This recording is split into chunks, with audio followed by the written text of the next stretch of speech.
Hello अस्सलाम वालेकुम, welcome to my channel horror place. उम्मीद करती हूँ आप सब ठीक होंगे। अल्लाह के करम से मैं भी बिल्कुल ठीक। आज मैं अपने बहन भाइयों के लिए बहुत ज़बरदस्त हॉरर स्टोरी लेकर आई हूँ। उम्मीद करती हूँ आपको मेरी ये स्टोरी बहुत अच्छी लगेगी। आज की स्टोरी है काले जादू। एक जादूगरनी की स्टोरी है। स्टोरी स्टार्ट करने से पहले मैं आप लोगों को ये बोलूँ कि प्लीज़ पहले मेरे चैनल को सब्सक्राइब कर दें। चलिए प्लीज़ स्टोरी स्टार्ट करते हैं। ये कहानी एक छोटे से गांव की है जो पहाड़ों के दामन में वाक़या था। गांव के लोग सादा और मासूम थे, मगर इनके दिलों में एक खौफ छुपा हुआ था। इस गांव के करीब एक वीरान जंगल था, जिसे लोग काले जादू का जंगल कहते थे। गांव के बुजुर्गों का कहना था कि इस जंगल में एक जादूगरनी रहती है जो काले जादू में माहिर है। कहा जाता था कि कई साल पहले गांव के एक नौजवान ने इस जंगल में जाने की कोशिश की, जाने की गलती की। वो कभी वापस नहीं आया। इसके बाद से गांव के लोग इस जंगल के करीब जाने से भी डरते थे। रात के वक्त जंगल से अजीब आवाज़ें आती थी और कभी कभी रोशनी की झलकियां भी नजर आती थी। एक दिन गांव में एक नौजवान लड़की नादिया अपने वालिदैन के साथ रहती थी। वो बहुत बहादुर थी और काले जादू की कहानी को महज एक अफसाना समझती थी। इसका मानना था कि ये सब सिर्फ गांव वालों को डराने के लिए कहानियां बनाई गई हैं। एक रात नादिया ने अपने दोस्तों को चैलेंज दिया कि वो जंगल में जाकर सच्चाई का पता लगाएगी। दोस्तों ने इसे रोका, मगर नादिया अपनी जिद पर कायम थी। नादिया ने रात के वक्त एक चिराग लिया और जंगल की तरफ रवाना हो गई। जंगल में दाखिल होते ही इसने अजीबोगरीब आवाज़ें सुनना शुरू कर दी। पत्तों की सरसराहट, दरख्तों की शाखों की हरकत और हवा में अजीब सी बू। नादिया ने खुद को मजबूत रखा और आगे बढ़ती रही। कुछ देर चलने के बाद इसने एक पुराना मकान देखा और जंगल के बीचों बीच था।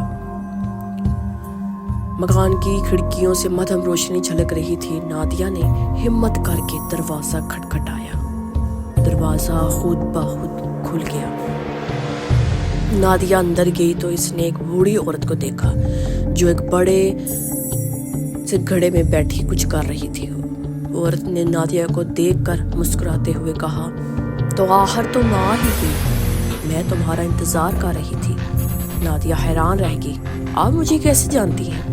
बूढ़ी औरत ने हंसकर जवाब दिया, ये जंगल मेरी दुनिया है और जो कोई यहाँ आता है वो मेरे जाल में फंस जाता है। नादिया को एहसास हुआ कि वो किसी मुसीबत में फंस चुकी है। बूढ़ी औरत ने अपनी झाड़ीदार उंगलियों से एक किताब निकाली और कुछ पढ़ना शुरू कर दिया। अचानक नादिया की इर्द गिर्द की चीज़ें बदलने लगी। दीवारों से खून बहने लगा और फर्श पर अजीबोगरीब साए नाचने लगे। नादिया ने भागने की कोशिश की, मगर दरवाज़ा बंद हो चुका था। बूढ़ी औरत ने कहा, अब तुम मेरे जादू का हिस्सा बनोगी। नादिया ने अपनी हिम्मत जमा की और चिराग को बूढ़ी औरत की तरफ फेंक दिया। चिराग के टूटते ही आग भड़क उठी। बूढ़ी औरत चीखने लगी और कमरे में धुआं भर गया। नादिया ने मौके का फ़ायदा उठाया और दरवाज़ा तोड़कर बाहर निकल गई। नादिया भागती हुई गांव वापस आई और सबको अपनी कहानी सुनाई। गांव के बुजुर्गों ने इसे बताया कि इस जादूगरनी को शिकस्त देने वाला पहला इंसान नादिया थी, मगर वो भी जानते थे कि ये कहानी ख़त्म नहीं हुई, क्योंकि काले जादू की ताकत हमेशा ज़िंदा रहती है।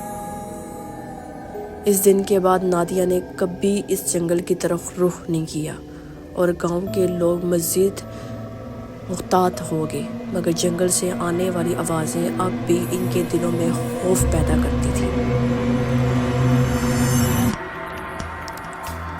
जी, ये कहानी हमें ये सबक देती है कि कभी कभी खौफ की कहानियाँ हकीकत में तब्दील हो सकती हैं और हमें इन चीज़ों से बचना चाहिए जिनके बारे में हम नहीं जानते। آئی ہوپ آپ کو میری یہ اسٹوری بہت اچھی لگی ہوگی. اگر آپ ایسی میری ہارر اسٹوری سننا چاہتے ہیں تو اس کے لیے آپ کو میرے چینل کو سبسکرائب کرنا پڑے گا. سو پلیز جانے سے پہلے میں آپ کو یہ بولوں گی میرے چینل کو سبسکرائب، لائک، شیئر کرنا مت بولیے، اور میری ویڈیو اپنے دوستوں سے شیئر کریں کیونکہ مجھے آپ لوگوں کی سپورٹ کی بہت زیادہ ضرورت ہے. انشاءاللہ میں ایسی بہترین ہارر اسٹوری کے ساتھ دوبارہ حاضر ہوں گی. اپنی ڈھیر ساری دعاؤں میں مجھے یاد رکھیے گا. اللہ حافظ.